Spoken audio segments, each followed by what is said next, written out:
So yeah, guys, without any further ado, I'm gonna bring on Lee McCoy from DRUMDUMS. How you doing? What? Yeah, That was quite an introduction. Thank you so much. when I when fit. I have my waffles, I like them to be heroic. So just wanted Yes, to yeah, get that out not there. anti-heroic. You don't want them to be like Punisher waffles or anything like that. No, I want them full on, four on the floor, heroic. Over a Hell yeah. cliff. Yeah. There you go. Hell Hey, yeah. I put on a nice shirt too for the late night. I see. Yeah, I'm like, you got your polo shirt on. Looks like you're about to Yeah. go play a round of golf or something. That's great. Yep. Yeah, man, I don't know why. I was like, I'll wear the suit jacket, all that kind of fun stuff. But I live in a very hot area, kind of like you, a different kind of hot, but holy crap, doing that all throughout the summer, kicking on that AC, jeez. And just sweating bullets because I'm a sweaty and nervous guy anyways, Lee. So we'll see how I do tonight. I sweat now. too. I do. So Yeah. It happens to the best of us for sure. it does. It does. Necro, I did not forget the membership giveaway. I'm going to do it right now as I ask Lee. Lee, of course, we'll jump into, 1988 and horror and everything. I'm really looking forward to talking about that with you. But how did your spooky season go? And, how's everything going with the channel as of late? Good.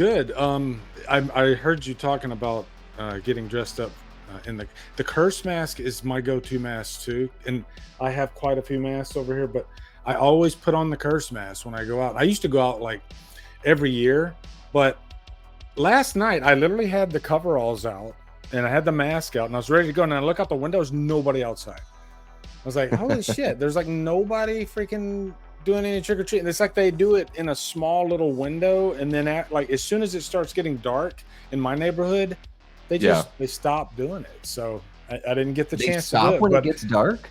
Yeah, and that's kind of a first for me because every other place I've lived, it seems like people are trick-or-treating, into the night. But I don't know if that's a curfew thing or what's going on, but it kind of bummed me out, So, but I watched some scary movies last night, and doing the original Halloween like I always do, and I like. Now, let me ask you a question.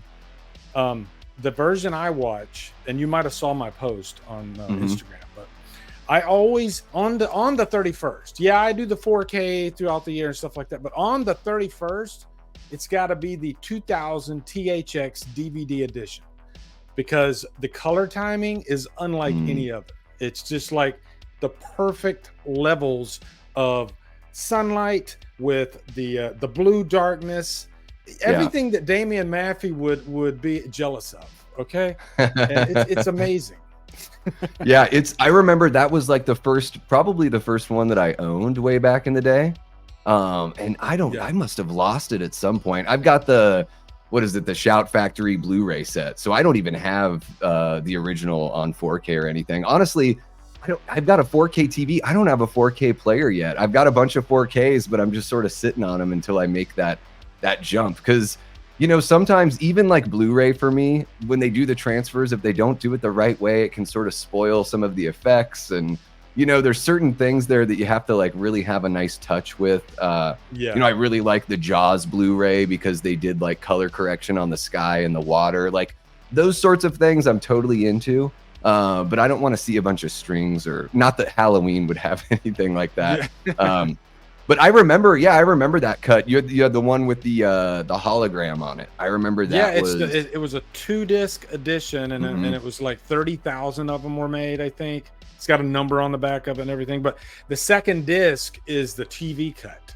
Yeah. And for the longest time, that was kind of the only way you could get the TV cut until it became more accessible. But yeah, and you're talking about like not having a 4K player in this day and age. You don't even really have to if you do digital and physical, which I do. I think we all do, even the ones that don't want to admit it. You got to watch digital from time to time. It's just easy.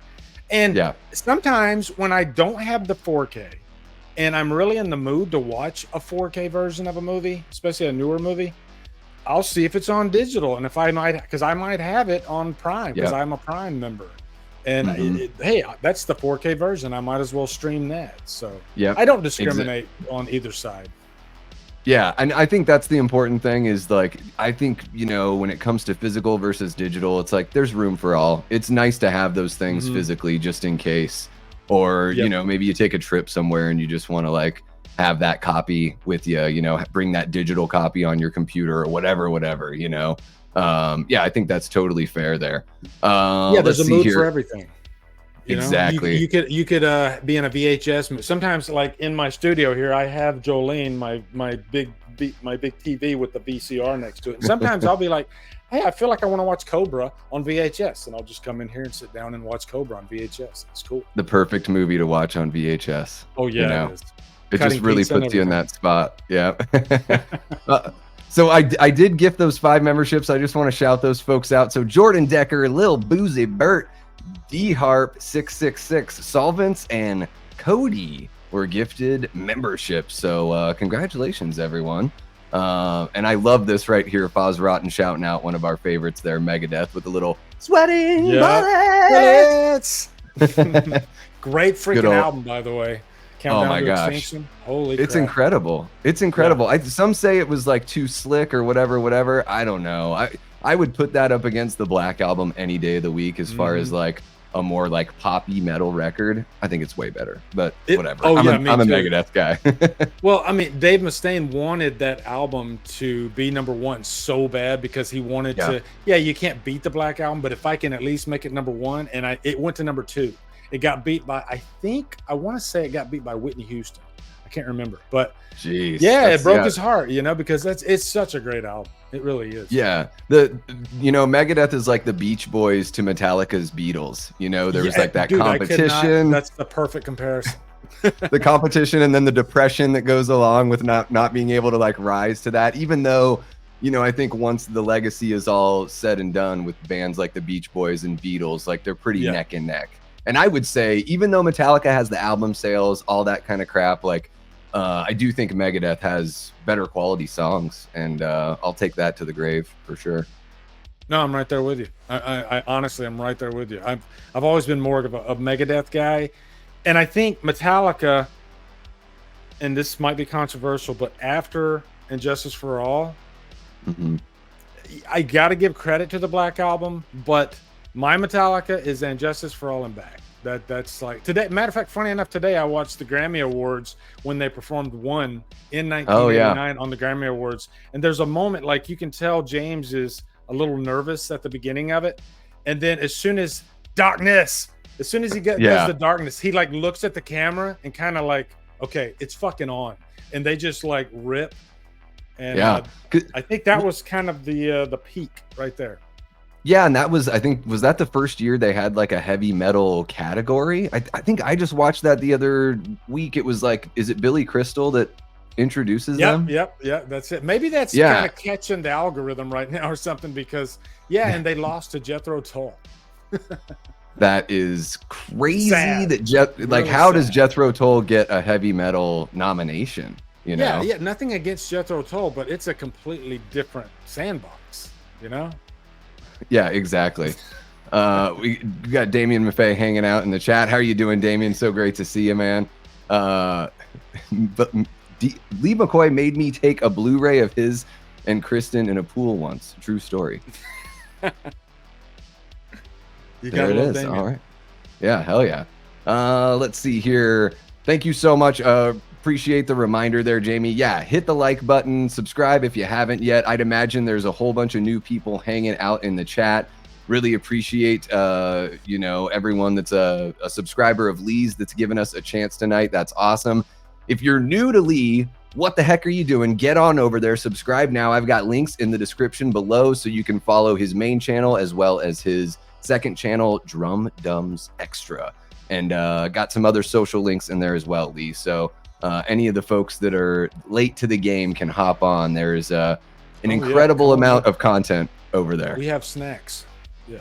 You're welcome. We have punch and pie. We do, yeah. Oh, there you go. It was Pray at Night. Peanut His brittle. copy of Pray at Night.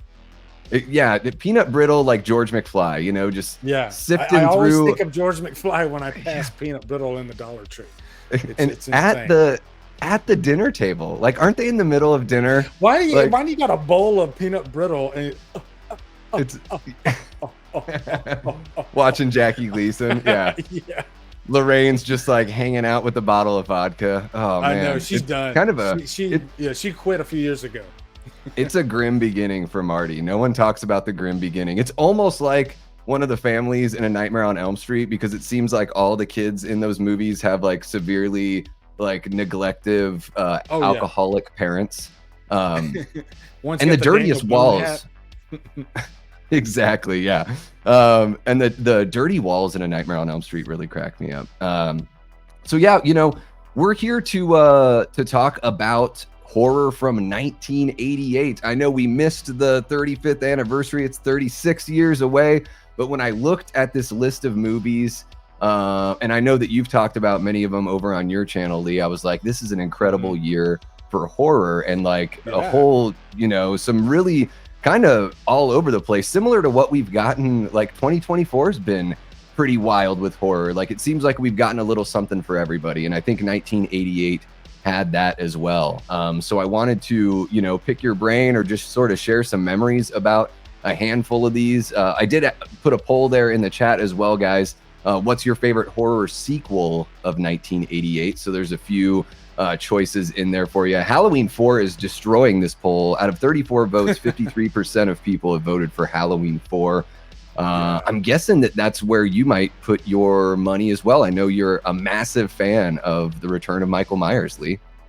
Yeah, I think it's almost, when you have so many big movies in one year, but Halloween 4 holds such a, maybe it's so personal to me that it's hard to rank it, because it's automatically going to go number one. But it's a great fucking movie too. It really is. What was it, the first one that you saw in the theater? Yep. And I tell you, I remember, and I think a lot of younger people don't realize this, but before Halloween 4, the last time we got Michael Myers was 81. So this is a 7-year gap, and he was almost forgotten at the time. And I remember the first time I even knew that Myers was coming back was a TV spot. I don't know what I was doing. I was sitting in my room, probably watching MTV or something like that. I was 15, and I remember seeing this TV spot, you know, and that very distinct piano sound at the beginning of how ding ding ding ding. Halloween 4 has just such a unique sound to the piano, like no other in the franchise. But 10 years ago, you know, they do the whole thing, and then and as soon as I heard Michael Myers is back, it was like subconsciously he was always embedded in me, but I never released him because I didn't know to release him. And when that TV spot came about, it's just like a ghost came out of me, like almost Michael Myers' ghost just came out of me and said, you didn't even know how bad you wanted this, but you fucking want it. And I wanted it more than anything. And man, when I saw that movie in the theater, packed freaking crowd. I guess everybody else had Michael Myers' ghost in them too, because everybody was so excited. This was the return of Michael Myers. It really was a big deal. And the movie was that great to boot. You know, wouldn't it have sucked if the movie came out and it was just like a big dud? But it was just the opposite of that. Yeah, it feels to me, I think, you know, Halloween 4 in a big way sort of feels like a soft reboot, you know, in a sense. It does. It's very reminiscent of the original. You know, they do have some of that blue light and all that kind of fun stuff. I mean, you know, I'm not the biggest fan of the mask here, but I do think it looks really good in some of the shots, especially in the Meeker house. Like most of the time in the Meeker house, it looks great. Just when it's like very bright, it sort of seems a little flimsy. It doesn't seem to have the definition like the original one did. But yeah, this movie is really damn good. And especially coming along at like almost like the apex of the slasher craze, because like right after this one, everyone started kind of falling off, you know, it was like, it was sort of like after 88, I mean, even the Friday the 13th movie that came out in 88, we'll probably talk about that a little bit. You know, that one has its fun elements, but it was already, you know, the legs are getting cut out from under it in the New Blood. And then Freddy after 88 was just like completely falling off, you know? Yeah. And the less said about Halloween 5, the better, probably. Well, the thing about Halloween 4 is that they wanted to really keep it serious. And I think a lot, even serious franchises like, say, Nightmare on Elm Street, by the time they get to the fourth movie, they might want to go a more comedic route just to try to change things up. But they did the opposite of that and they said, hey, let's make this even like the most serious Halloween movie to really just ground everything and make Myers completely terrifying.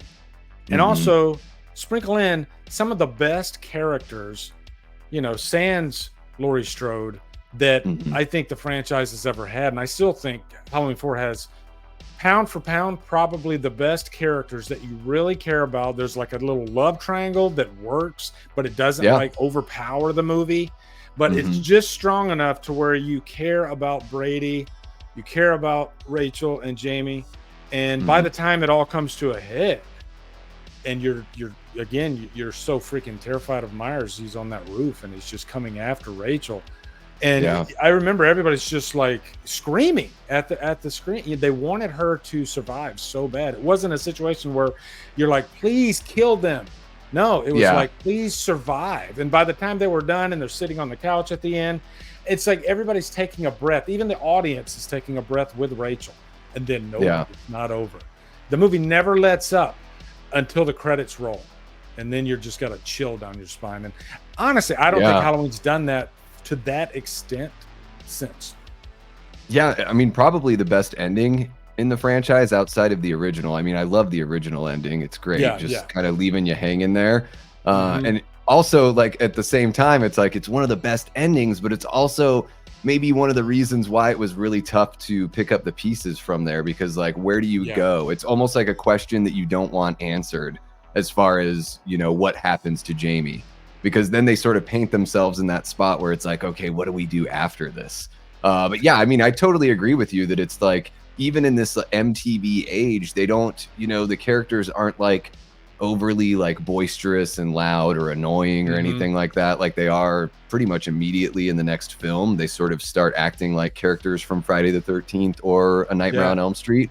And this one still has that feel of the original. And even just seeing, you know, pictures of Jamie Lee Curtis's Laurie Strode and everything, like just seeing those pictures from the little, you know, pencil box or whatever. I think that's that connective tissue, you know, that makes you feel like you really are watching something that's connected to the original, you know, even if Laurie isn't there. And man, I mean, Donald Pleasance in Halloween 4, maybe the best performance he has in the entire series. Blazing. Yeah, it's timeless. The movie feels timeless. It doesn't, like you said, it doesn't try to latch on to any, you know, neon colored, you know, just that whole late 80s vibe. It doesn't really do that. It's just like, let's tell a really good scary story. And you could put Halloween 4 out really any year, any decade. And it wouldn't feel overly dated. It's just kind of timeless. There's even like no nudity, like all the other films would have gone for that. There's really not much blood. I'm trying to think, like, other than like the neck tear in the truck, and that's like pretty much right at the end of the movie, you get one of the more like shocking, at least graphically shocking kills right there in the film. You get the thumb in the forehead. Oh yeah, the thumb in the forehead is great. That is classic. Awesome. I mean, they probably spent 50 cents to shoot that, and it's just one of the best kills. You know? Yeah, because it's just this fake hand with a retractable thumb or something. It's amazing. It's just movie magic, true movie magic. And I love the orderly at the hospital, like giving them the whole story as they walk down the hall. It's like the perfect way to get your exposition out of the way and catch up everybody, since it's been a good 7 years since that last one. And yeah, I mean, I would imagine seeing this in the theater at 15 or 16 years old must have been pretty wild. And you know, you got to be feeling pretty good about Halloween, you know, moving forward from there. This was like kind of like the first like legacy sequel in a way. It was life-changing for me. And I know that's a crazy phrase to put towards a movie, but there was me before Halloween 4, and then there was me after Halloween 4, and that me was obsessed. I mean, like literally obsessed with the franchise, and I couldn't wait until the next chapter. And I could never go back. Like, would I be the Halloween fan I am today if Halloween 4 wouldn't have connected with me like that? You know? Yeah. It's weird because it's like every movie I saw of Halloween after Halloween 4, Halloween 4 was kind of the baseline, the scale, you know, that I compared it to. Not the first movie. It was 4. That was like the introduction to me that made me completely just obsessed with the movie. So sometimes I wonder if like Dwight Little, if you were talking about that the ending with Jamie, I don't think he planned on even doing 5. So I think sometimes directors, they'll have this thing, let's give them the freaking greatest knock your balls off ending imaginable because I can wipe my hands of it and it's somebody else's responsibility after. But what it does is it puts this huge responsibility on the next guy. And maybe that's part of the reason why 5 is kind of messed up, you know? Yeah, and maybe, you know, hiring somebody that doesn't seem to have like a firm grasp of like, you know, the language that the film is in, and all of those things are probably pretty important too. I think, that's one of the weirdest. Every time I, you know, watch the behind the scenes or whatever on part 5, because I'm a weird like rewatching kind of fan. Like, even though I don't enjoy 5 very much, I still watch it every year. I'll put on like a commentary. I think Danielle and what's her face? I'm totally Ella Cornell? Yeah, Ellie Cornell. They have a commentary on that one. I think they've got one on that one. And you know, it seems I'm like, did Deborah Hill have some sort of like infatuation with this guy? Did they have some sort of relationship? Because she really pushed this guy as like he can do this.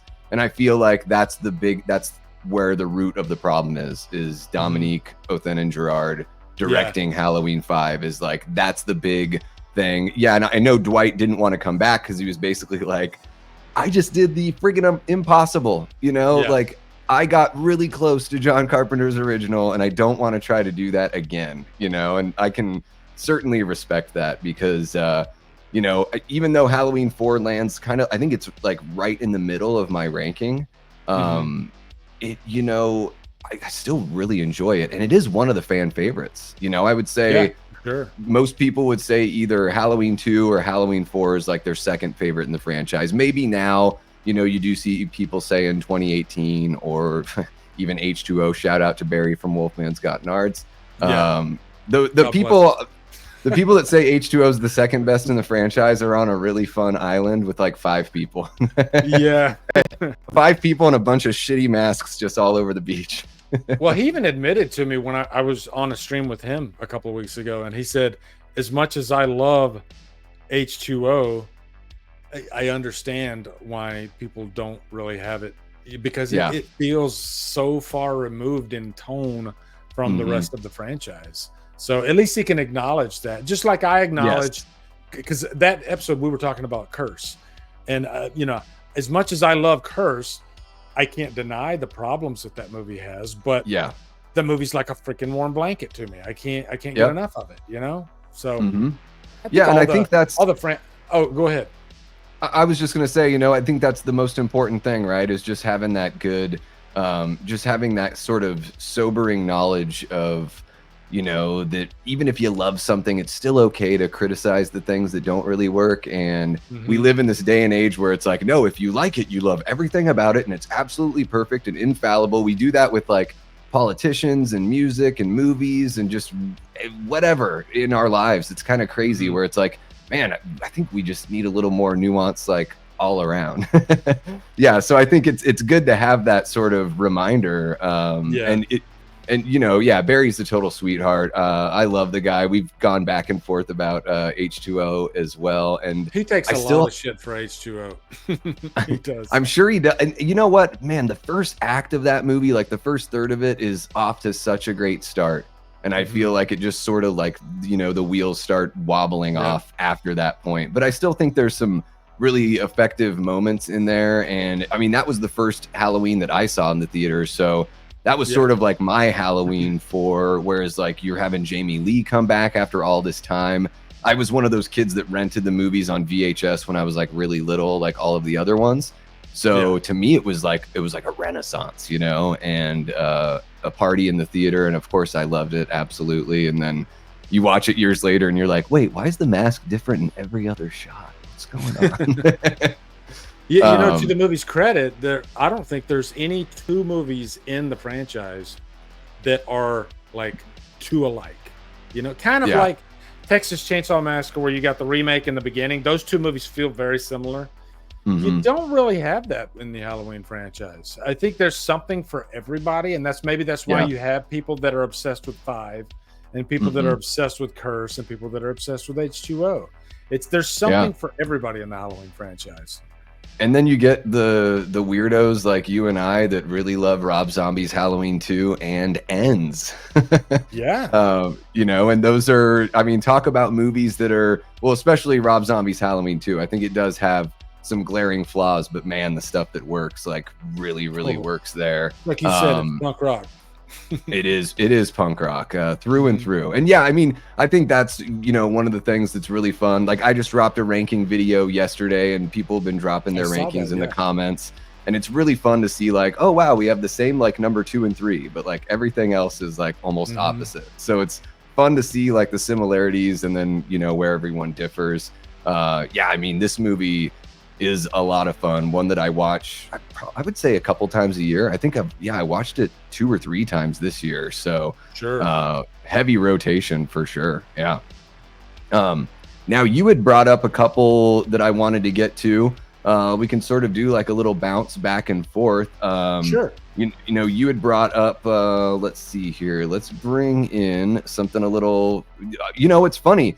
The movies that you all brought up are like comedy horror. I noticed, or you know what I mean, like Sleepaway Camp 2. You know? I was just going through Google, and I was typed in 88 movies. I was like, oh yeah, this one. But yeah, I guess they just happen to be comedy movies. But I was even looking at like non-horror movies, and there's only one that I'll mention really briefly because it's important to me. Okay. Rambo 3. Rambo 3 was one of the first like VHS movies that I like fell in love with. And I'm a big Stallone fan anyway. But yeah. Oh, he's great. Yeah, I mean, but this is where Stallone helps the Taliban. He goes to Afghanistan. And it's where stuff starts getting really ridiculous, right? And Rambo 3 is where it's like, it's the MTV version of the Rambo series, like the hyper violent, like when you think about an 80s action movie, it's like one, you know, Rambo 3 he's is like breaking metal bars out of. Yes. It's you know? So that's the movie that they're making fun of in UHF from that Weird Al did. Yeah. Oh my God. I love UHF is so good. So damn good. Sleepaway Camp 2. Yeah. That's one that I discovered quite a few years after the first Sleepaway Camp. And when I saw it, I was like, is this a Sleepaway Camp sequel? Just because the whole vibe of the movie feels completely different than the first movie. Angela's played by a different actress, Pamela Springsteen. So, and I love that it goes that way though, because I think I love 2. Like there's things I love about 2 more than I like about 1, and vice versa. You know. So it's a really fun movie. Yeah, and it's got that whole like, you know, it just seems like it springboards from that original, and it sort of like almost wipes the slate clean in a fun kind of way. I mean, you've got the references to like the other slasher icons. You know, there's a bunch of metal paraphernalia in the background, some records hanging out on the walls and everything, and it just it's got that classic 80s feel where you've got like, you know, you've got your slutty characters, you've got all the blood, boobs, and butts and everything like that we come to love so much. Toilets. You get a toilet kill. Not many movies have a good old-fashioned toilet kill. I know, man. You can't neglect a good toilet kill. I think in my first review, because I reviewed the movie twice, I said there's no better, and I don't know what I meant by this. I still don't, but I said there's no better movie to eat Twizzlers to than Sleepaway Camp 2. It just feels like a good movie to enjoy a pack of Twizzlers. Okay, I don't know. Some movies are just, they transport you. You know, it's crazy. It's like It's like the way an album can do that for you as well. Like you can put some record on and it reminds you of like a specific year or time in your life, or like, oh, I remember driving around with so and so listening to this on cassette or CD or whatever the heck it was, you know. And I think movies can sort of do that too. It's like that healthy escape, you know, to a simpler time for sure. I think I found like the older that I get, it's like when I think of healthy escapes, there are always things that kind of make me feel like a kid again. And certainly eating Twizzlers, you know, would make me feel like a kid for sure. Oh, absolutely. Absolutely. And holy cow, we got Leanna gifted 5 memberships. Wow, that is amazing, Leanna. Nice, Leanna. Thank you so much. So we have Antonis Andriotis. Yeah, she's incredible and hilarious too, cracking me up all the time. And I've got you to thank, Lee, because I think she had seen me over on your channel when we talked about Rob Zombie's Halloween 2, and she's been popping on over ever since. So yeah, Antonis was gifted a membership. Taste in music too, by the way. Oh yes, we've definitely got some music Instagram chat going on the side, because we grew up like listening to the same. I'm guessing we're around the same age and seeing similar bands, like you know, when they were on tour and everything. So yeah, Antonis was gifted a membership. Miss 80s Movies and Music, Jonathan Ball, Austin Hale, and Tommy G76. I don't even know who some of these folks are, so that's amazing. Maybe we'll see them pop on in and hang out with us tonight. Yeah. I meant to ask you when we were talking about Halloween 4, Lee. I'm guessing you were into horror before all of that, but that's what sort of like just threw gasoline on the fire as far as that threw Halloween. Me into the deep end, right? Yeah. I have a weird relationship with horror before Halloween 4. Like every time I would watch it, I would be scared shitless, because I somehow would watch like stuff that like Friday Part 3. I remember watching Friday Part 3 when I was like 10 on TV. And you know, it destroyed me. Like the guy getting his face squeezed and the eyeballs popping out just completely destroyed me. So it's like I'm not gonna watch. I don't really like horror, but if I gotta watch it, I want to watch the hot sauce, you know, the stuff that's really gonna burn my tongue. And so I would watch stuff like that. And I remember I would watch like I caught like a little bit of Beyond the Door, which was like an Exorcist ripoff. When I was really never young. heard of that one. Yeah. Matter of fact, Beyond the Door might be my very first scare.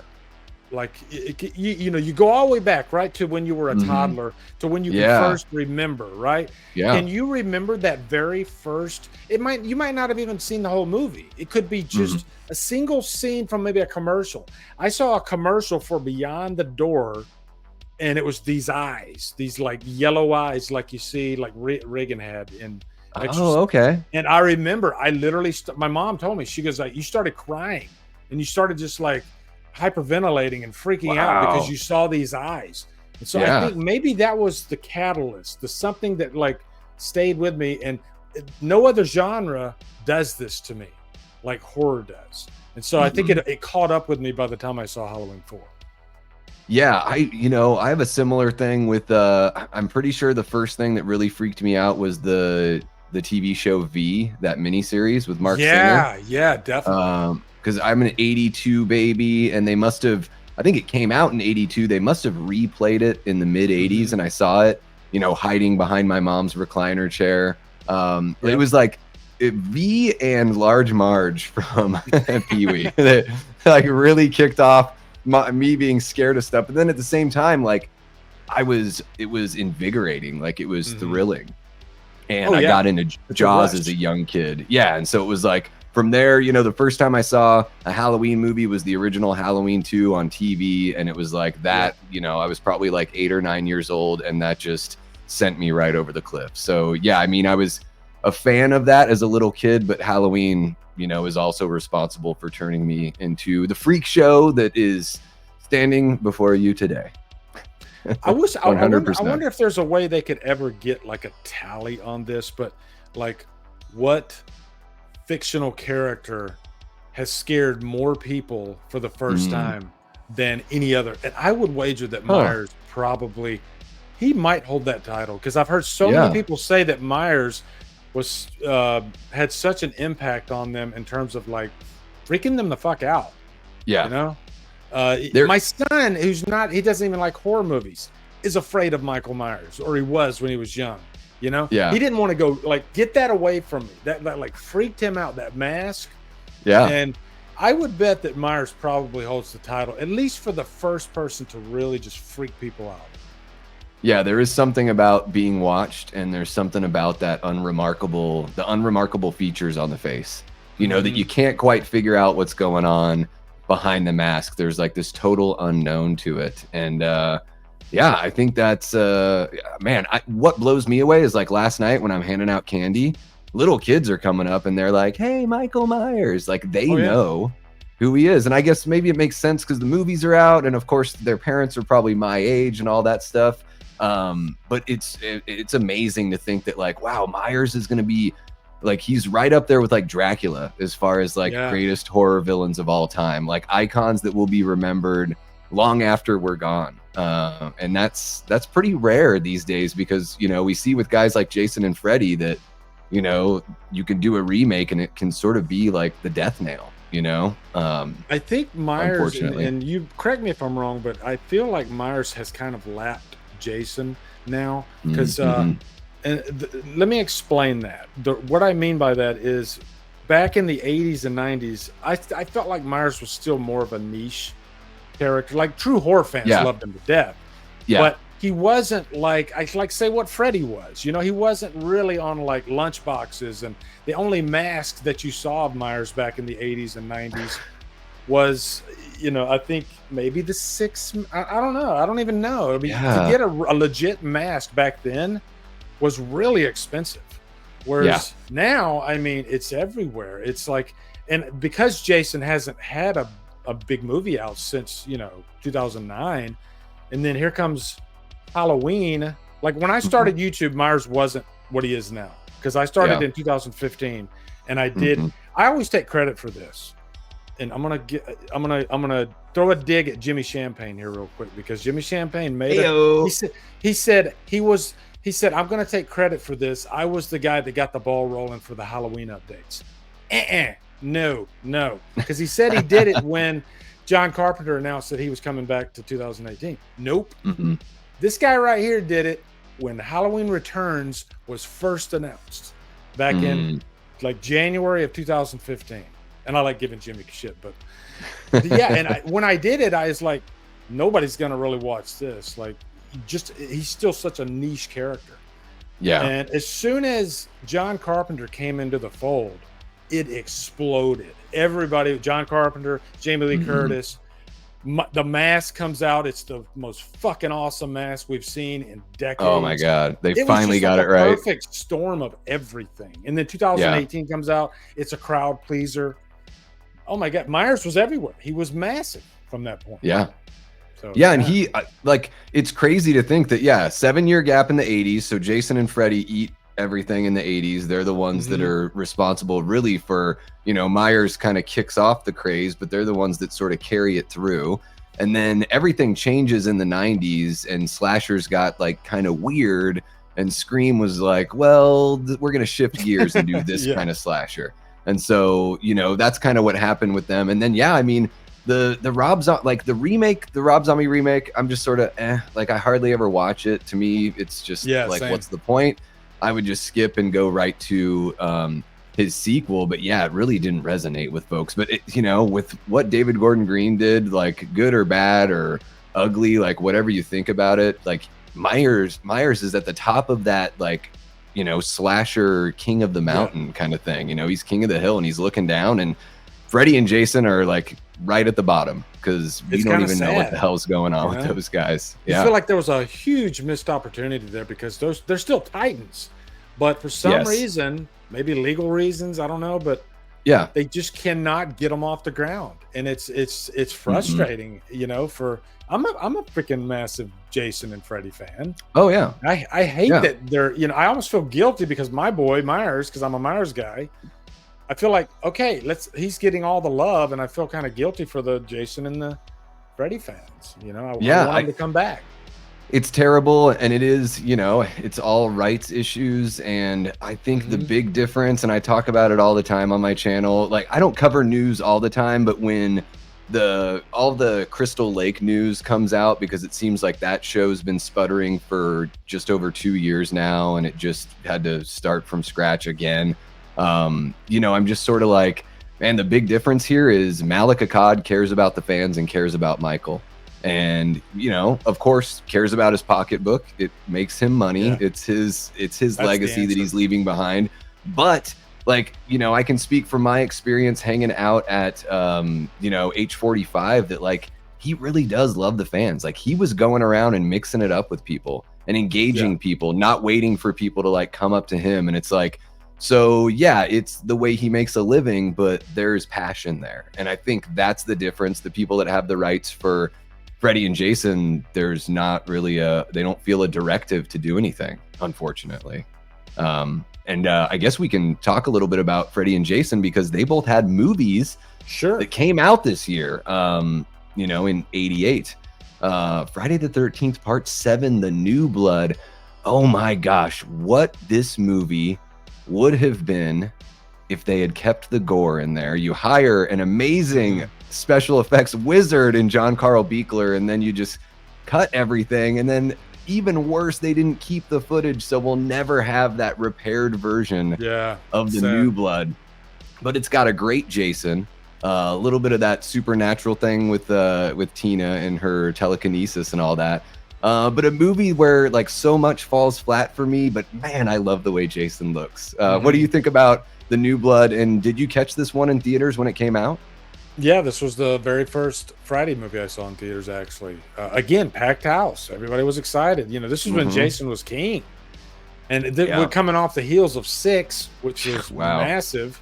Yeah. So, and I loved this when I wasn't like a Jason fanatic at the time.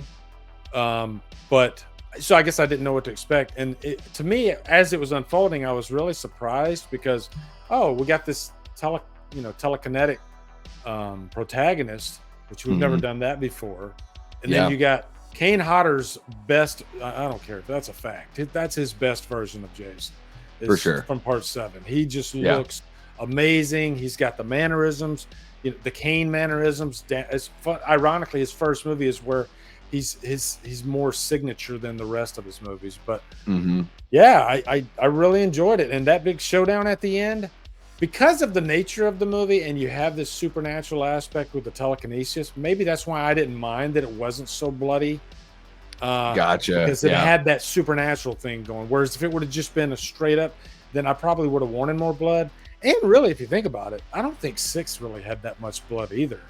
It was more about it just had this really gnarly kill where he's bending the guy freaking. I mean, that's one of the greatest kills I've ever seen in my life. Yeah. So 7, I think, had a lot of cool things going for it. You know, it really did. And if we would have gotten that, you know, that really bloody version, like you say, then it would have been all the better. Yeah, for sure. I think it's too bad. I mean, I think they've got like dark, like VHS transfer footage on the Blu-ray if you've got that box set. So it's crazy to see. I mean, even if they split the difference, but everyone knows the MPAA was being pretty rude to the horror movies at that time. I mean, in 6, you've got, I think the most blood you see is when they go into the room, like there's the aftermath shot where there's literally blood all over the walls. But I guess since you're not seeing it spray out of anybody, it was okay. Because I know Tom McLaughlin wanted something that felt a little, you know, maybe not retro, but just like a little timeless as well. And I'm one of those guys too, where it's like, I don't mind a little bit of every kind of kill in my slasher. Like, you can have a couple off screen. Don't have half of them be off screen. Like in A New Beginning, I feel like half of the kills you don't even see like at all. But in this one, you know, I think they do a pretty good job. But you just don't see those bloody moments of impact. But man, as a kid watching this one on TV, because that's how I saw all these movies, was on television in the early 90s. You know, everything would have been edited out anyways. So I loved this movie because I was just getting into like X-Men and all that stuff. So I love the telekinetic powers. Like that was really cool. Seeing Jason's spine, I don't know what it is about that. I just thought that was the awesomest thing. And that chain that he's got around his neck, like The showdown is awesome when he throws the blonde bitch into the TV after axing her in the head. I By was the gonna way, mention that one. she is one of the awesomest like asshole characters. Like she's up there with Jon Strode as far as like top-notch dickheads in horror movie history. And I kind of like that about this movie, that she, you know, you have to have your jerks, you know, or well, you else... had her, and then you also had the doctor, Tina's, you know, God, I can't remember that guy's name, but oh my God, I hated him, and that was part of the fun of the movie. Is you were hoping, oh my God, I can't wait till this guy gets his, you know? Yeah, exactly. I think they should have swapped it. He should have had the back crack scene. Oh man, he deserved it more than the sheriff. Yeah, and how does he get killed anyways? Does he get the? Is it like the bandsaw? Yeah, it looks like a weed eater with a skill saw blade on it. Yeah, there you go. Yeah, okay. But that would have been cool to see. And then he gets up and starts moving around, and it becomes Weekend at Bernie's too. That's the one thing people don't know is he uses his Tina's mother as a shield. Oh yeah, he is the worst. What a douche. I will say too, and like that scene is making me think of it like I'm picturing it now.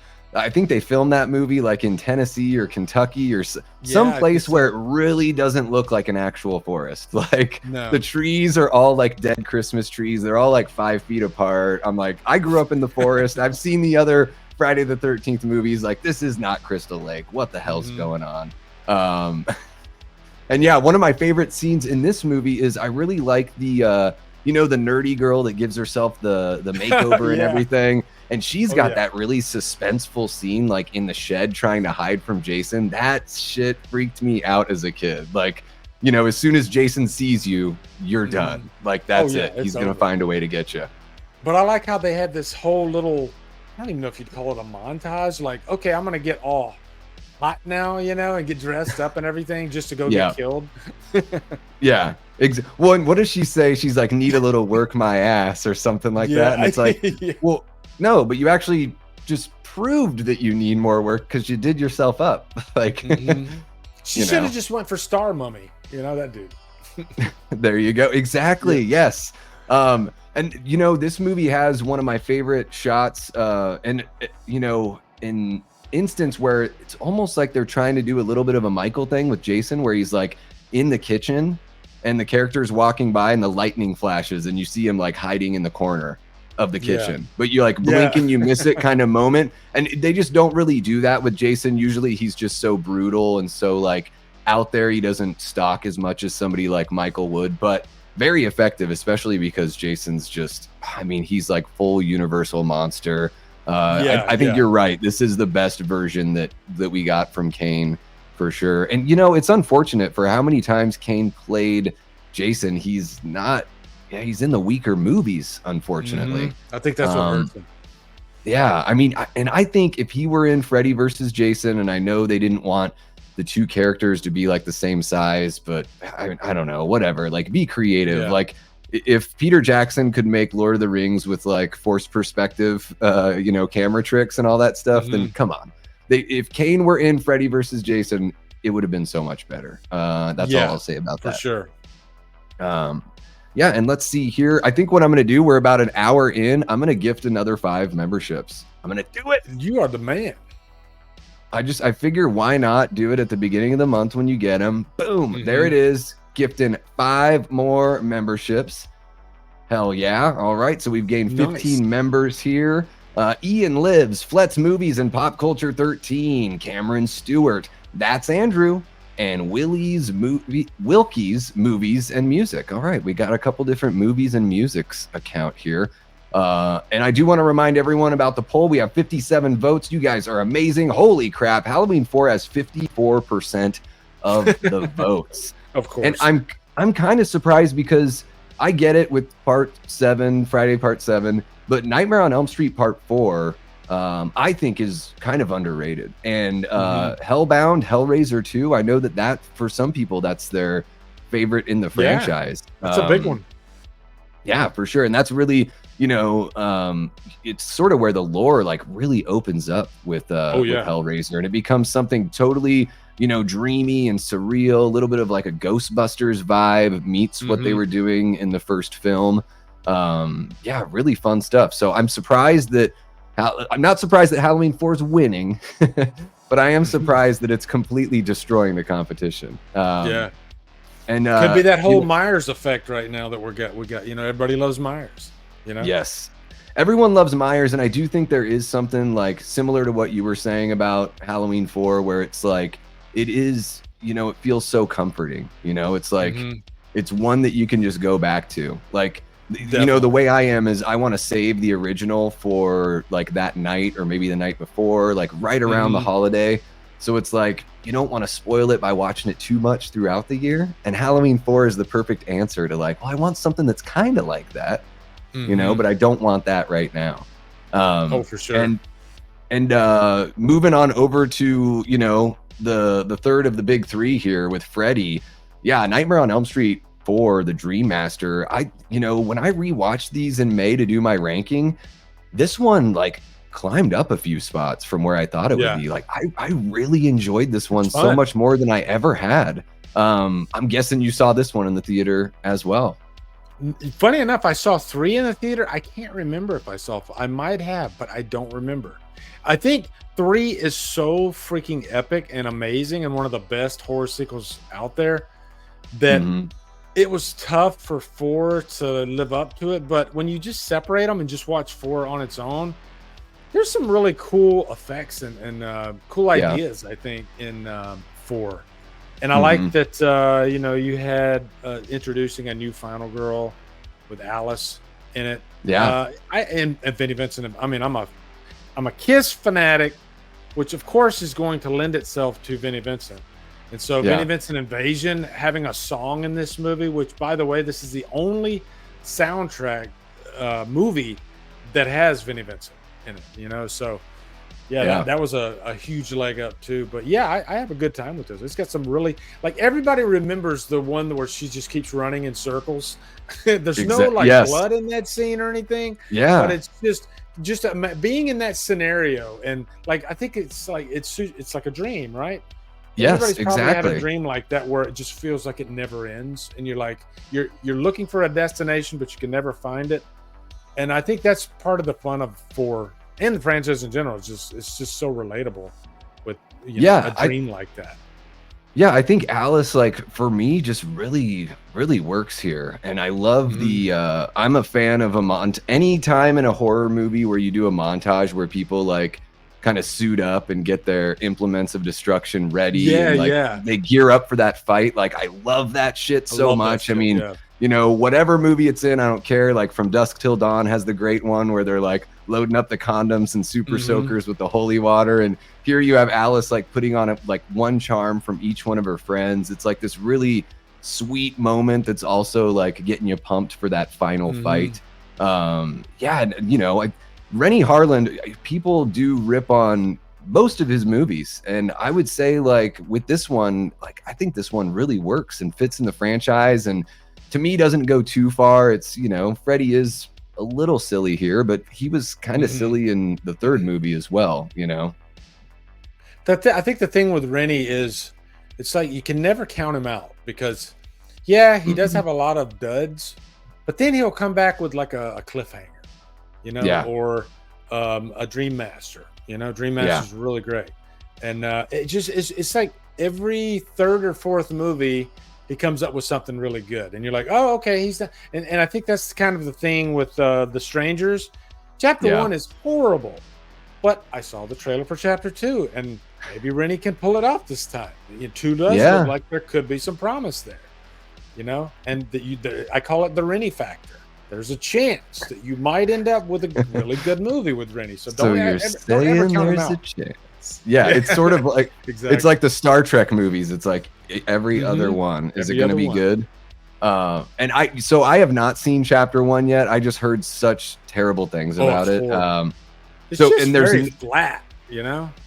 and there's no chance that anything in chapter two could retroactively make the first chapter better by That's my by hope. more Yeah, lore like or something that yeah. there's some sort of reveal that makes you look at I doubt chapter it. one I highly differently. doubt it. I'm hoping there might be a nugget in part 1 that I go back, or sometimes that does happen where you watch a movie and you hate it, and then you watch the 3 sequels that come after it, and then you go back and watch the first one again, and you're like, okay, I guess I didn't mind it that much. But I think the one of the biggest things that hurts the first one is that it's so much like, it's like a remake of the actual 2008 version, but the 2008 version is so much better, 10 times better. It doesn't feel watered down, whereas this new one, it just feels so watered down. And the character decisions, and I know this franchise is notorious for character decisions, but they take it to a whole new level in chapter 1. Oh, it's just like, what the hell are you doing? Frustrating characters. Yeah, sometimes frustrating. You have to find that fine line, right? Because it's like every story, every movie, every whatever is contrived by definition, but you don't want it to seem contrived. You know, you don't want it to turn into something where it's like, oh, now you're asking too much of the audience, you know? You got to find that line, you know, because it's horror. We are, you know, and I mean, in real life, if you're in a situation, you're probably going to make some questionable decisions. So I think horrors, it's very forgiving with giving the audience and the characters a little bit of leeway, wiggle room, and the audience will forgive that. But the second you step over that line and go a little bit too far, your audience is definitely going to throw tomatoes at you, you know? Yeah. That's just the nature of horror fans. It's how we are, you know. We say we want something, but then when you give it to us too much, we get tired of it. And then when you do something different, we don't like that either. You know, remaking that movie so soon after the original came out is a bit of a head scratcher. But yeah, I mean, here in the Dream Master, I mean, I think that it's a really smooth transition from part 3. Like, to me, it feels like the same universe. Like, I feel like Chuck Russell and Rennie are comparable as far as the way they shoot the movie. You know, you got your dirty walls. You have to have your dirty walls in a Nightmare on Elm Street movie. Seriously, the next time you watch these movies, you won't be able to unsee the random ass dirty walls. Dirty walls go a long way. Yeah, it's like people were smoking or rubbing shit all over the wall. I don't know what they were doing. But this one, you know, the effects are really, like, I think this is where they really take things up a notch, and you realize that, like, man, if you're an effects person, or you want to be able to show off your skills in that realm, like, A Nightmare on Elm Street was the franchise, because they're so creative and they're really pushing it. And it helps Freddy. Not only does Freddy talk and joke and all that stuff, but I think the effects and the fact that you have dream sequences so you can do whatever you want. Like, that's really what separated Freddy from, you know, Michael and Jason, just your straight up slashers. And yeah, this movie is a damn good time. You know, your dirty walls analogy, it is a good lesson for new filmmakers that are shooting on a really, really low budget. Because we've seen those Walmart dumpster fire movies, and when a character goes into a house that's probably a nice house, but the walls are white, everything's so freaking clean, sterile. And I think that can hurt a movie. It makes it feel cheap for some reason. Whereas when you shoot a movie in a freaking like trailer park, and it's like the dirtiest as can be, or just like a shack, like in Friday Part 2.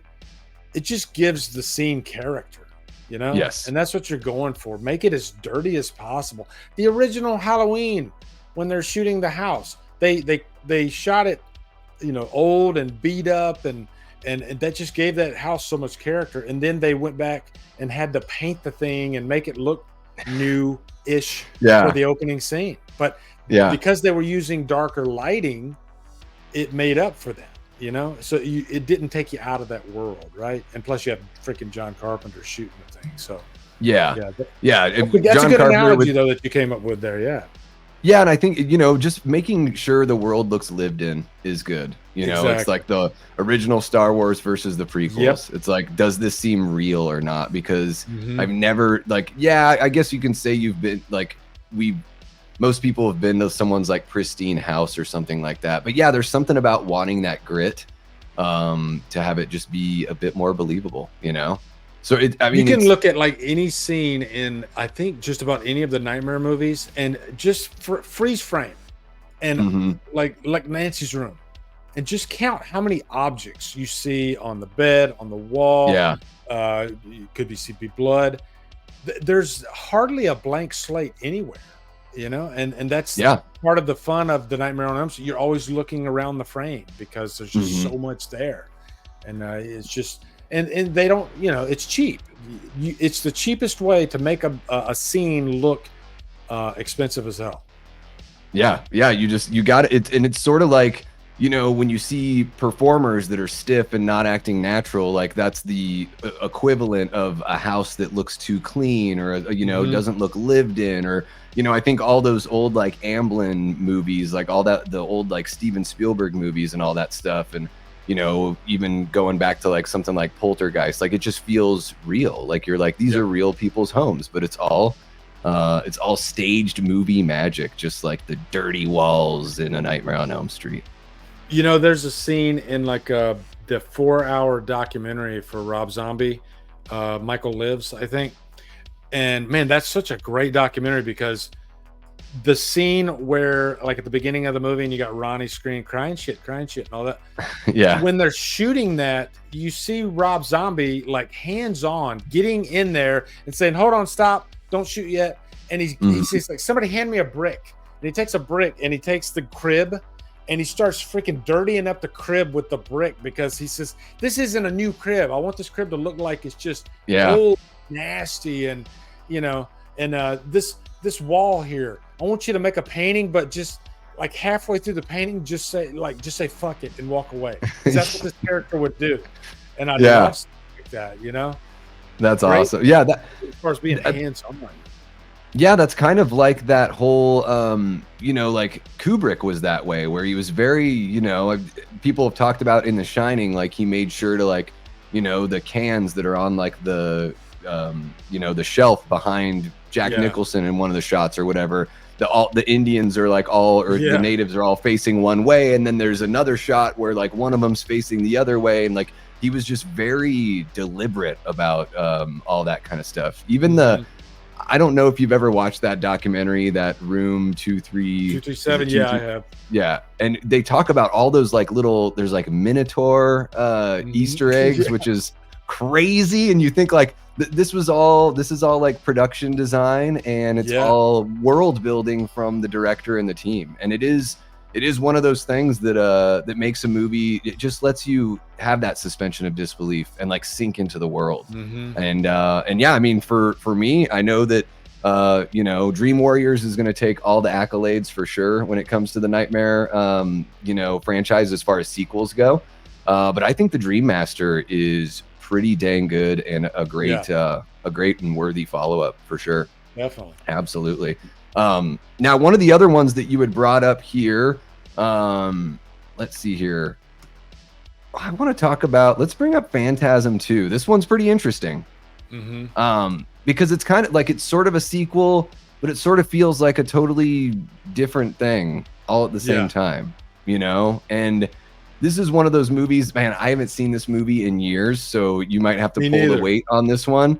It's been a while. But this one is another one, while it's not like, you know, a lot of the ones that you threw out were comedy, this one isn't like necessarily comedy, but it's got that like fun comic booky, like George Romero, Dawn of the Dead kind of like approach, where like you want to suit up with these guys and like go after the tall man, you know, with them.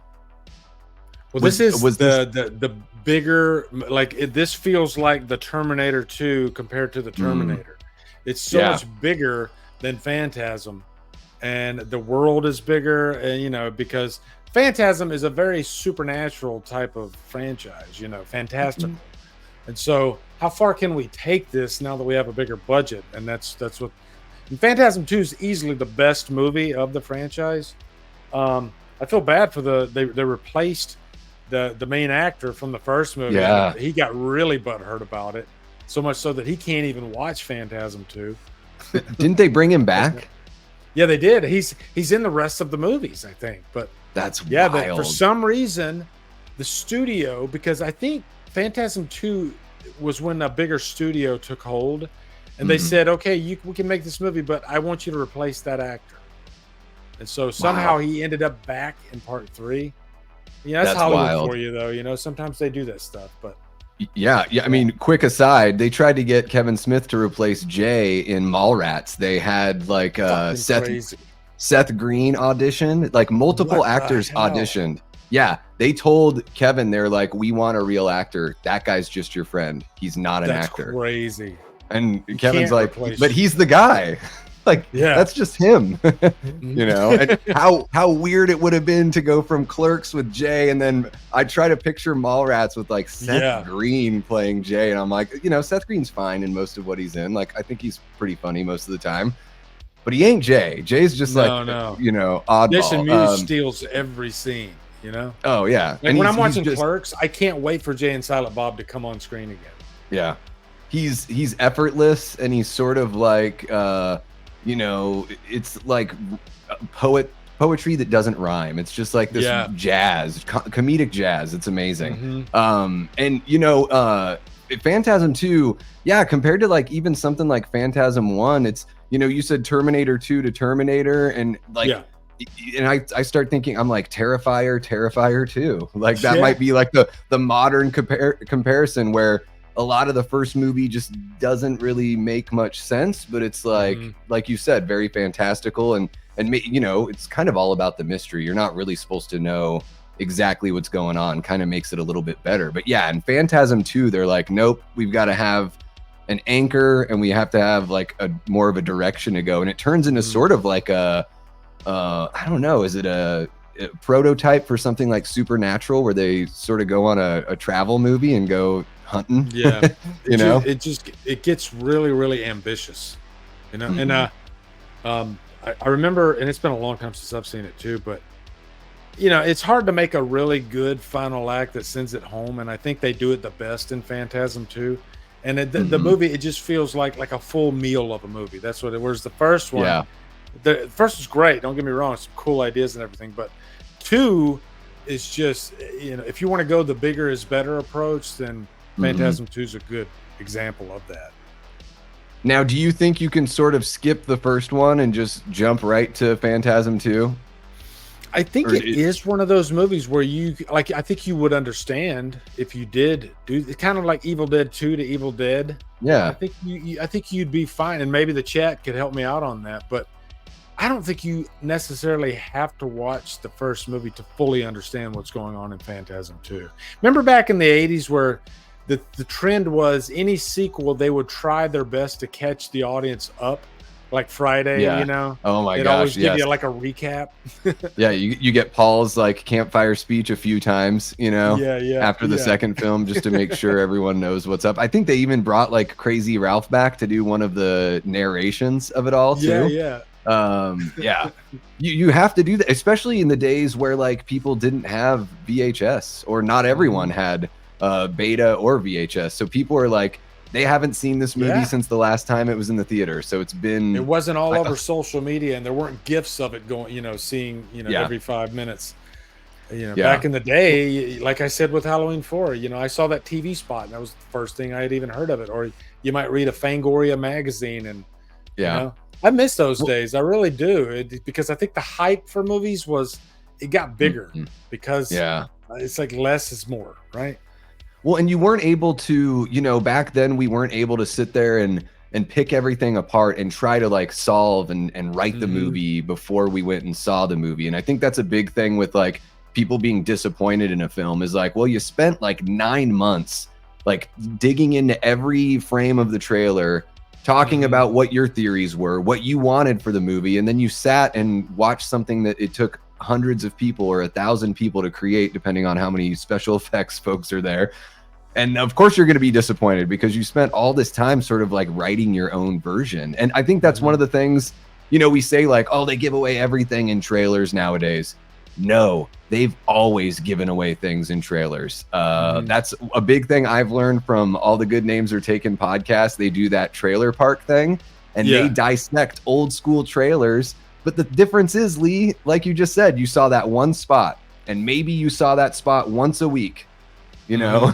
Like, so you saw a trailer for a movie, and then boom, it's gone. Or you see the long trailer while you're in the theater watching another movie, and then you only see a TV version, like a 10-second TV version of that or something. So even though they put spoilers in there, we weren't like they weren't, you know, seared into our minds. Now you can just sit there and watch the trailer over and over and you know, just dig into everything. I think, you know, when Star Wars was doing their sequels, I was into all the theories. And then of course, when Halloween 2018 was announced, I was watching your channel and Dave's channel and all that stuff. And I managed to quell the hype enough to really enjoy those films still. But yeah, it's thinking back on that with like the updates and everything, and I still do them, but I definitely have tried to taper back on that as much, because like I remember when Ends was coming out, and I would see some channels they would do an update like every freaking week, and it was almost like they were trying to go out of their way to spoil and say that they were right. Like some of them, they would even get arrogant about it, even though they didn't know if they were right or not, but they would say, no, this is really going to happen. You know, like I remember somebody was saying that there was going to be like a Hobo Myers in Halloween Ends, kind of like what was in Rob Zombie's, and they were like almost swearing upon it. Like, no, trust me, I'm the guy, you know, and everybody likes to flex their sources. Like, I know this guy in the industry, and I'm his number one guy. He tells me everything. Yeah, he's putting this guy puts his career on the line so I can spill news on the internet. Probably not. Probably not. I see some channels, they can't wait to flex their sources. Like, I'm so important, and make sure you listen to me. And I'm up front with my audience. I'm just like, I don't know shit. Okay. Yeah. I can speculate about things here and there, but I don't even really like doing that as much anymore, because like you say, I think less is more, and sometimes it's fun just going into that movie. And I think it's cool that I see some people, they don't even watch trailers anymore. They're able to just like, I refuse to watch any more trailers. I can't do that. I still watch some trailers, but you know, I respect that, to have the willpower to say, no, I don't want to know anything. I just want to go into it and just find out for myself. I'll watch that first trailer, and if they hook me on the first trailer, I'm done. I don't want anything else spoiled, and I don't want my excitement to fall down. So I came to that realization like this summer, where I was just like, you know, once they have me hooked, I'm out. Even with something like Late Night with the Devil, I'm like, man, this idea is so cool. I don't know if I want to watch the trailer, because I like the idea, like just on the premise alone, I want to go see the movie in the theater. But yeah, I've kind of taken a step back. The last time I watched a movie in the theater, I just like looked down when the trailers were playing, because I didn't want whatever it was, Nosferatu or something like that. I'm just like, you know what? I'm going to go watch that movie. I trust Robert Eggers. I don't need to like check his work, you know? Yeah. You know, my tactic now is like, if it's a movie, I'm like, I don't know if I want to see this. I'll start the trailer, and as soon as I'm interested, I'll shut the trailer off. And sometimes that'll take 10 seconds. Sometimes it might take 30 seconds. I don't know. But now my new tactic is I rarely finish a trailer. As soon as I'm like, okay, I want to see that, I shut it off. That's a good way to go too. They'll spoil like the last act of the movie. So yeah, and like with Long Legs, I watched like all the little tiny teasers they dropped in like January or February, whenever that was, with those really odd, like that was all I needed to see the movie. The first trailer I didn't think was too spoilery, like it just made me want to watch it more. And then they put out another one like a couple weeks before the movie came out, and I'm like, no way in hell am I watching that. Like that's the desperation trailer of like, oh, we just want to make sure all the non-horror people watch the movie too. It's like, oh, come on, guys. Because stay away from those last-minute TV spots too. Oh, jeez. They can really give away too much. Oh, they are the worst. We got Bronson Wright Wolf, who's one of our great channel members. How are you doing? Bronson says, Beetlejuice is the one movie from 1988 that I enjoy the most. It's obviously an instant classic. It always will be for many years to come. And yeah, that's another one that you had brought up, Lee. I didn't even think about it, because I mean, I consider it a horror comedy, but it wasn't on Wikipedia's list of horror films from 1988. So I might have to make a correction. But yeah, Beetlejuice, holy cow. I mean, this is one of my wife's favorite movies of all time. I mean, what can you say about this movie? I mean, the performances are just absolute gold all around, and everyone brings it. Like, everyone's amazing. I mean, the Danny Elfman music is great. This is like peak Tim Burton, you know, before it was overdone or whatever you want to say about Tim Burton's style. It was still so fresh here. and Yeah. felt so different for somebody within Hollywood to be able to make a movie like Beetlejuice. Was this one that It's so you, unique. yeah, did you fall in love with this one right away? Was this a theater watch for you back then? Well, I didn't watch the movie in full until recently. Bronson's actually one of my patrons, and he had me review it, and I was glad he did because it's one of those movies because it's so popular that you might question, like, wait, did I see this? I'm not sure if I Hmm. saw this. And then when I watched it, I was like, oh, there's a lot in this movie that I don't remember. So I guess I haven't seen it. But what I found so cool about it, because sometimes I love reading about the behind the scenes and the tidbits and how the movie was made. Hmm. One little factoid was really cool to me.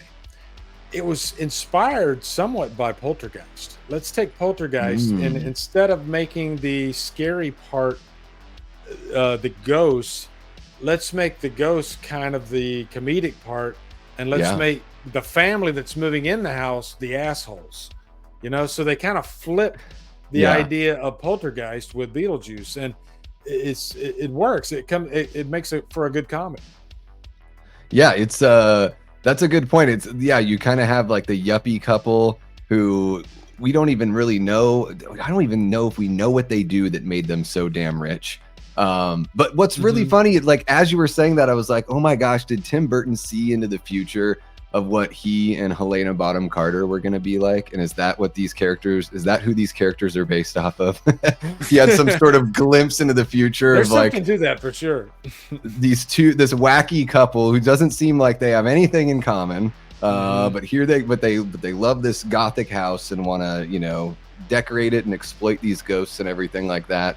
Yeah, I mean, I think this is, man, Gina Davis was so like effortlessly charming back in the Yeah. day, like, The Fly, and of course this one as well. I mean, there's plenty of others, but this is a standout performance there for her. I think Alec Baldwin is like, probably, it's amazing to me that he just looks like a regular guy here. I think it's like Yeah. easy to forget that it was even him. I And do then all the time. I forget that he was in yeah, this. yeah, he just looks like, so black Mhm. and white flannel and Yeah. grandpa glasses and everything like that.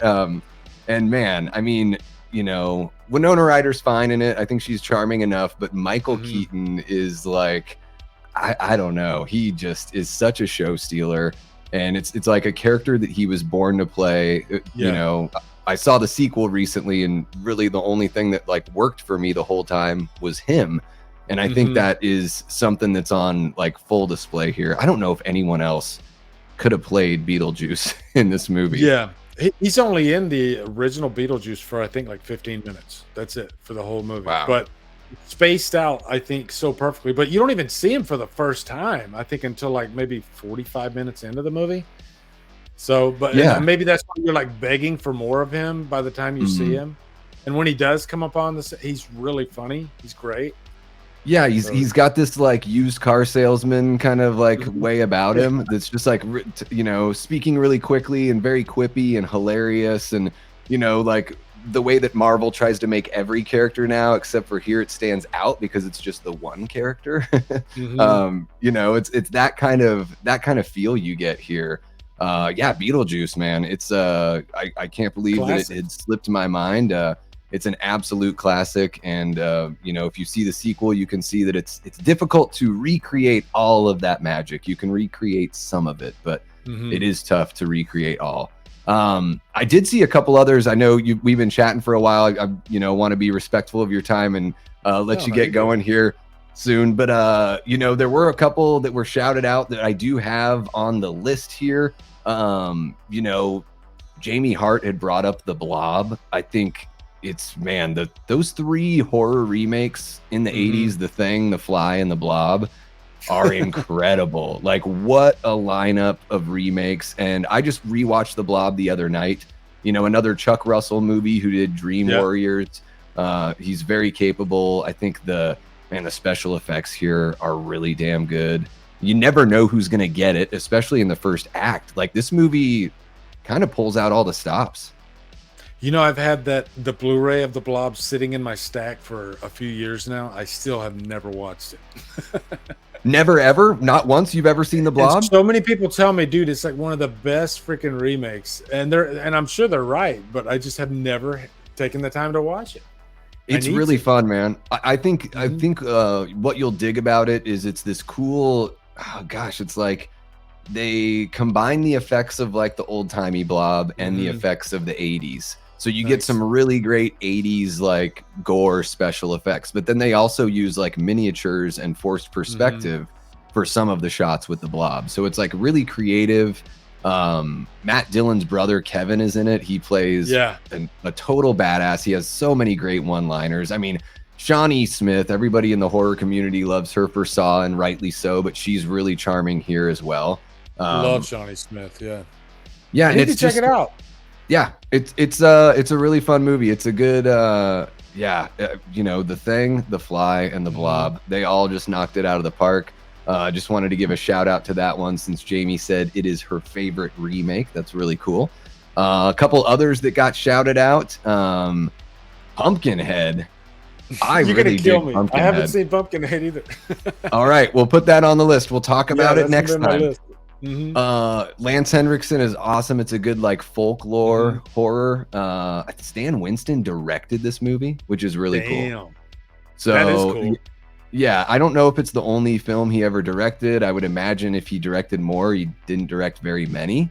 But this one is really fun. It's definitely like that, you know, kind of a story of morality. Like the bad characters get their comeuppance. There's an accident, and you know, you can say this spell to bring this creature into the world to take care of those people. It's that kind of vibe, you know, folklore, not like The Crow, but not unlike The Crow, you know. And then it becomes this whole thing of like, oh my God, what have I unleashed? You know, that kind of thing. It's kind of a creature. Is it a creature feature? Yeah, I would say it's a bit of a creature feature meets folklore, because they have like that witchcraft and supernatural element for sure. And the creature is like controlled to a certain degree. But man, Lance Henriksen is awesome here. I really dig the soundtrack too. That's one thing I noticed that I really liked the last time that I watched it. It's got this like country kind of sound, and it's just a different like backwoods sort of hanging out in the marsh kind of soundtrack. Really fun stuff. And then another one that was brought up here, Child's Play. I really dig the first Child's Play. You know, Chris Sarandon is great here. This movie feels sort of like a gritty cop drama meets a story about a killer doll.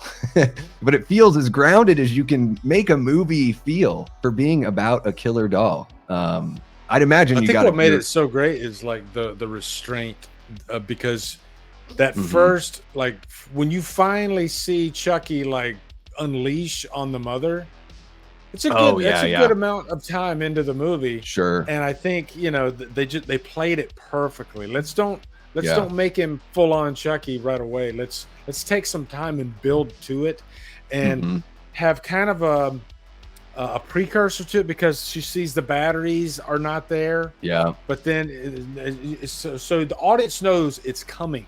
It's coming really soon, and then it just unleashes in front. So that's like one of the best scenes in the whole franchise. Oh man, it's amazing. And then it's Brad, and you don't even know what he's gonna say.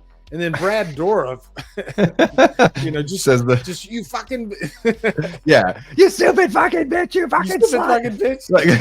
Like you're calling her a slut? You would never. You don't know her. Say that.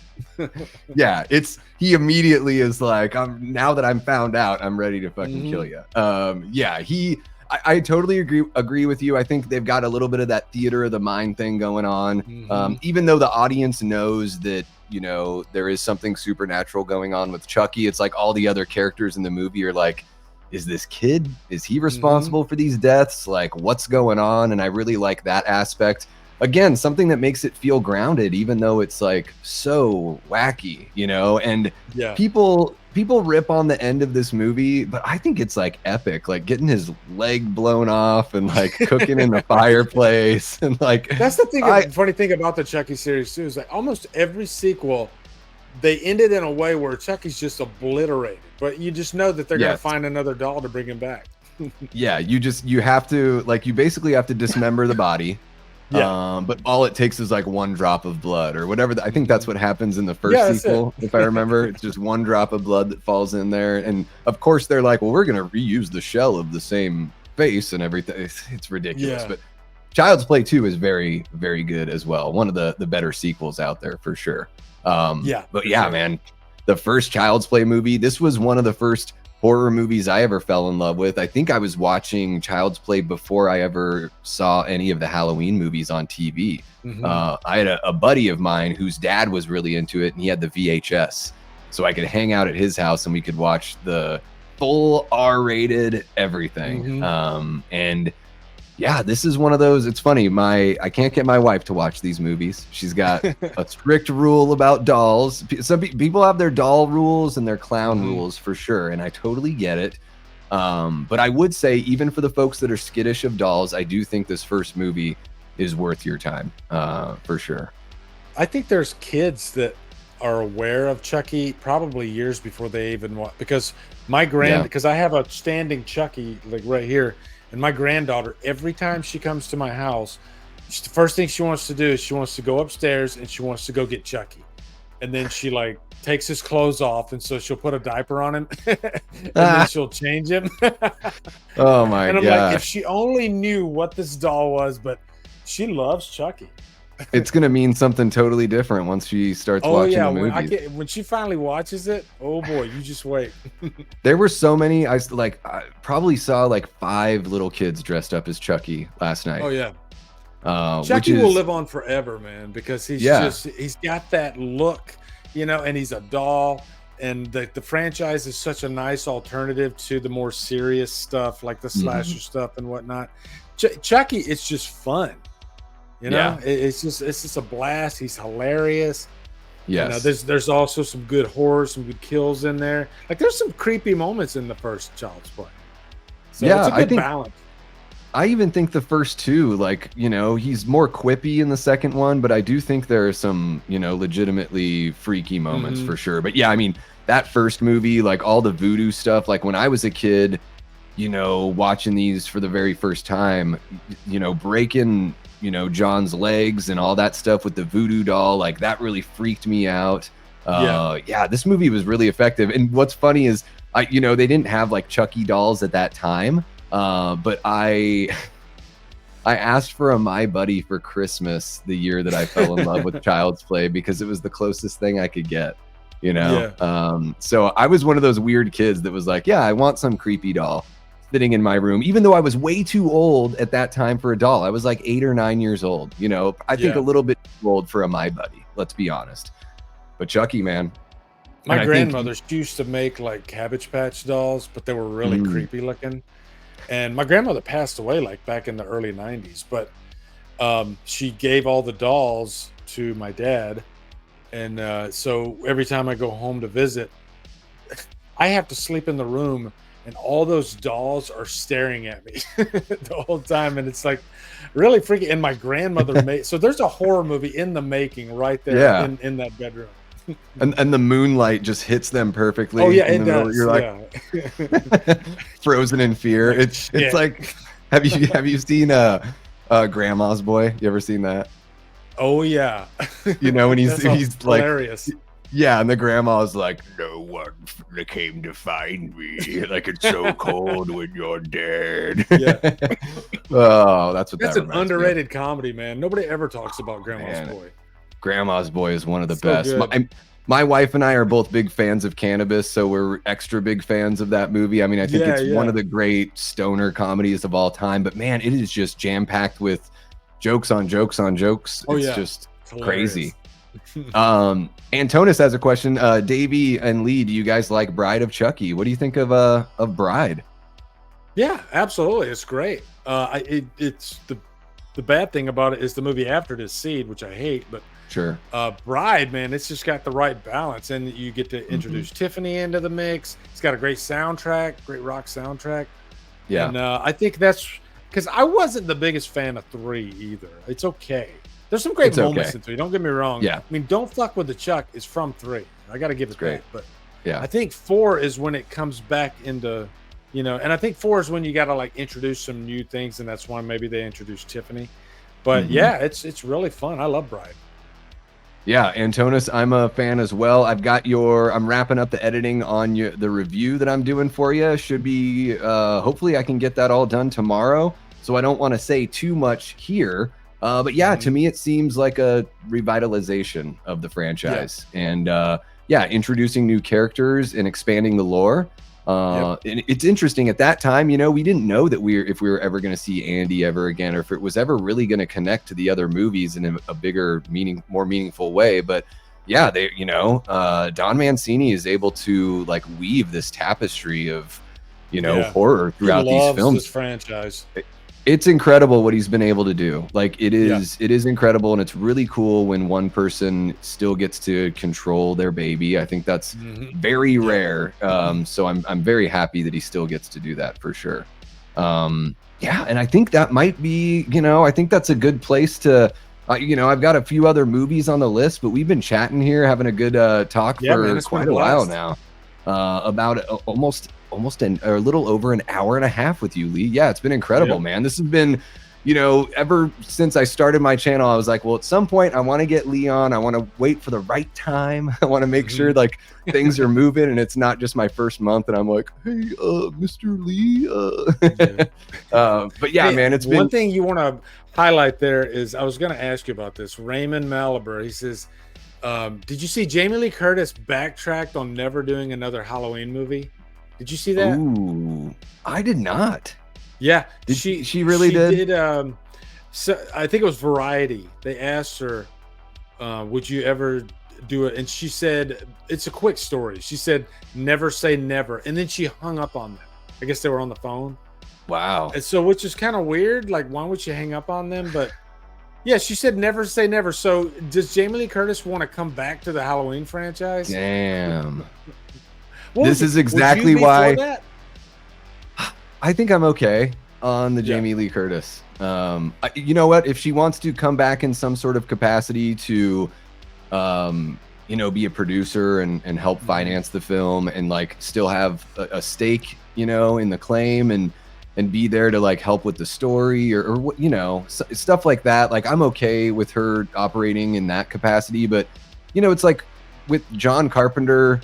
I'm sure they tried to get him back to direct, before they went with David Gordon Green, I would imagine. But like, I love that he's involved just as a musician because I think that's probably the thing that he does best. So, it's sort of like, yeah, I don't want to see that version of Laurie ever again. But, if she comes back in some other way, that's cool. But yeah, they'll probably clone her 200 years later. Like Alien Resurrection. And this is exactly why I was hoping she was gonna like jump into the grinder at the end of Ends. I wanted her to jump into that grinder. I love Halloween Ends, but my ending, oh my god, if he would have been able to grab her and pull her into that grinder, I think they should have died together, don't you? Yes. Like, I thought that's what was going to happen in her house. Like before Allison saved her, I was like, shit, they're both going to die. Like he's going to choke her out. And that's going to be the last thing he does before he passes away. And I was like, that's the way to end it. Right. Because I just had a funny thought. What if like right before he dies, he scalps her? I think that'd be the only acceptable way for her to not die is if she's scalped. And then she just has to operate like that for the rest of her life. Yeah, that's for the rest of her life. Okay, I'm alive, but fuck, now I'm scalped. Yeah, now Hawkins can't tell me that he likes my hair. Yeah, she's like, one day I just chopped it off. Somebody else fixed it. And then you get Hawkins comes in and he's like, Jerry Blossom. Yeah, you so crazy. Yeah, you so crazy. Oh my gosh. Oh geez. Yeah, I think she should have turned around. I think I said it the other day on a live. She should have done like the Hawkeye jump off the roof and turn around, but she should have flipped everyone off in Haddonfield and just went into the grinder. Just peace, bitches. Yeah, and then that way it's sort of like this, if we consider them kind of like the yin and the yang, or like, there's like a balance there. Like he dies, she dies, or as long as she's alive, like the evil can still go on. Yeah, I don't know, but I would have been okay with her dying. That's for sure, because I've seen enough of that version of Laurie. Absolutely. I tell you what, I'll put a statement out right now. Okay, if Jamie Lee Curtis comes back in the very next Halloween movie, I will take my Halloween collection and I will kick it like the dog in Anchorman over my in the lake. I will do that. Okay. Now I got now to do this is this. happening. Yep, Yeah. Now this exactly. is happening. Yeah. Yeah, it would be one of those things where I'm just like, oh shit, all the jokes people made when 2018 came out about like, well, she'll be back for in 20 more years for, 60. And it's like, ugh. Trauma. Yeah. More trauma. Yeah. I think even Myers is sick of trauma. He's probably like, shut the fuck up. Yeah, I think for a lot of Halloween fans, we're sort of like, we're ready to go back to something just simple, just back to basics, which it's a shame that Corey's character couldn't make it through Ends because, I think that he really could have carried on the franchise from there. It literally could have been that he's the new Shape, and whatever line that Michael walked between supernatural and, being natural, like Corey could do those same things. Because I love that the supernatural aspects of Michael aren't ever really explained. I mean, even in the David Gordon Green trilogy, they tried to say he wasn't supernatural, but clearly something's going on that's allowing him to live through all this damage that a normal person wouldn't be able to live through. And I kind of dig that. And I was like, oh, sweet, we're going to get a whole new, this answers the question of how do you reboot Halloween? You just have somebody else assume that role. Yep. And Rowan looked great in the coveralls and mask, man, when he's going around. Yeah, you didn't see them like you know how it is in horror movies. Unless you actually see them bury the body, or decapitate him, then there's always a chance from a writer's perspective to keep Corey alive. Like the audience would buy it, I think. And I think the way that movie should have ended is after Michael gets put through the grinder, we just see like one shot of Laurie's empty dark house, and it's the spot where Corey was at the bottom of the stairs in that hallway, and no one's there. Just the blood is there and no one's there. And I'm like, that would have been a really cool kind of a callback to the original, and then you shoot to all the places and you hear the breathing start and all that, and it ends the way that the first movie ends. Would have been the perfect launch pad. But yeah, we're not going to get that, Lee. Not unless you and I make it as a film. No, we're not, Davey. Well, Lee, this has been an absolute blast, man. I really appreciate you kicking it with me for so long. I've said it a couple times, but I'll say it again. You're one of the reasons why I not only started the channel, but got really into YouTube. So it's kind of surreal to have you on the channel, and I love seeing all the success you're having on the main channel and on your DRUMDUMS extra as well. There are links in the description below, guys, if you want to subscribe to Lee's channels if you aren't already. I don't know how you found my channel if you're not already subbed to Lee, but please go and check him out if you have not yet. And yeah, what do you have coming up here in the near future that you can plug for everyone in the chat? Well, first off, I'll just say that you're doing just fine, Davey. I can tell when a channel is going places and when a channel's not really going places, at least not right now. And you're doing just fine. And you can tell by, I'm sure your audience will back me up on this, man. I think, especially compared to like when I start, I feel like you've got some stuff figured out that a lot of people didn't figure out so quickly. So thanks. I think you're a student of the game, so you're very charismatic. You run a good live show, and yeah, I'm proud of you, man. I think you're doing great, and that's what you want.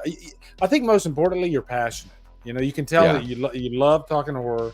You're passionate about having a channel and building a community, and that's what it's all about. And you're not in it for the wrong reasons, which is another thing that I see people. I want to get a million. I want to get 1 million views just like that, and I don't want to really put in the work, and I want to. All this just takes a lot of work, but it also takes passion, takes pride. So yeah, it's a slow burn. It is. It's a very slow burn, and it's not always going to be like this. Sometimes it's going to be like this. You just got to roll with it. So exactly. But yeah, as far as on my channel, I think the big because I like to have a big project in front of me at all times, and that project might take me a year. It might take me a couple months. I don't know, but I think my big project right now is I want to do a Crow documentary, and that's probably going to take a couple months. But because there isn't a Crow documentary covering all 5 films. That's crazy. So, yeah. So I think that's the next thing, because I did one for Halloween. I did one for Scream. I almost wanted to die after I got done with each of those, but it is rewarding. So, yeah. Oh my God. So yeah, that's kind of my next big thing, but you know, I'm still doing the new release. What's funny is I literally went to the theater tonight thinking I was going to see Heretic, because I missed my press screening. And for some reason I thought that it was tonight, but it's actually next week. So I got to the theater, I opened up my movie pass, and I'm like, fuck. So I turned around, drove right back home. So damn. Yeah. But yeah, that's you know, business as usual. That's pretty much my answer to that. What do you got coming up?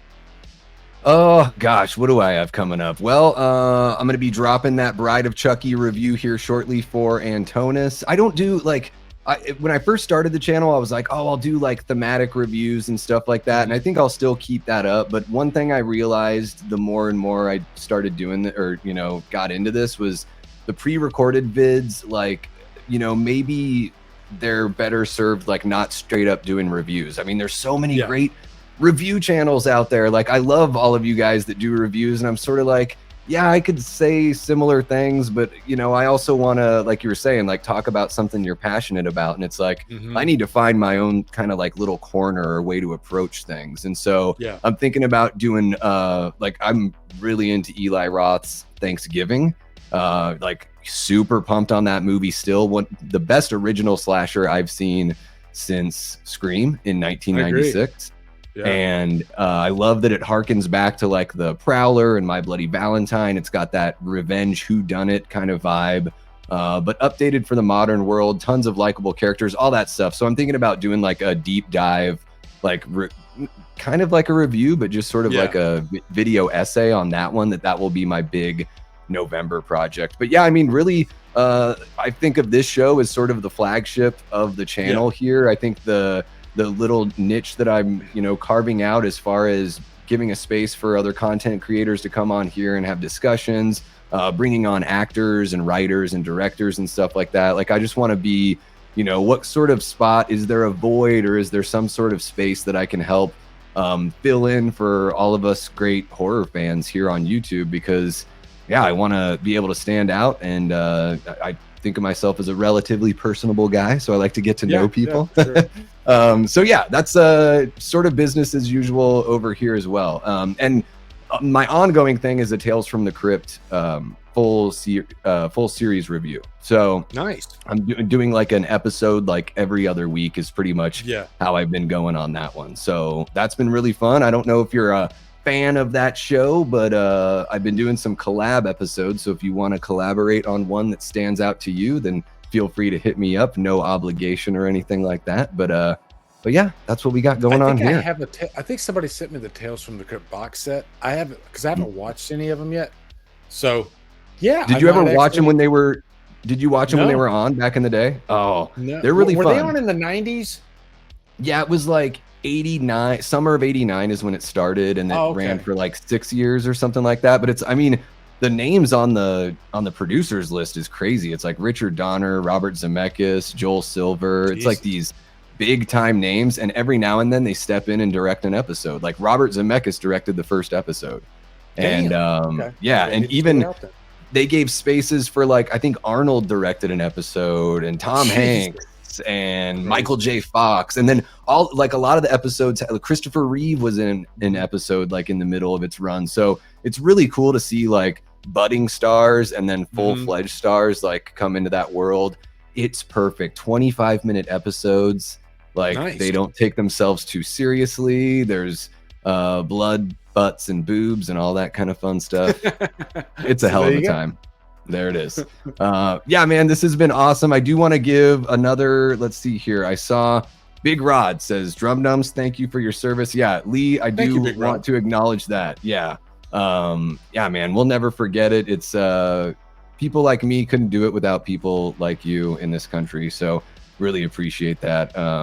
Especially during such a tumultuous time as well, to say the least. Not that we see, hopefully we can dig ourselves out of the tumult. But Yeah. we'll see what happens. It might take a while, but yeah, hopefully. we like to put our nose in there and see what's going on. Brian, don't spoil the episode for Lee. No, don't read that, Lee. Really quick before you get going, though, I do want to close the poll. So 76 votes. Holy cow, you guys are amazing. Halloween 4 wins 55% of 76 votes. 20% for Friday the 13th Part 7. And YouTube hates loading up the poll in my chat. So I think it's like 14% for everything else. Hell yeah. This has been such a fun time, Lee. Really appreciate your time. I hope you have a great November here and, awesome holidays coming up with the fam and everything.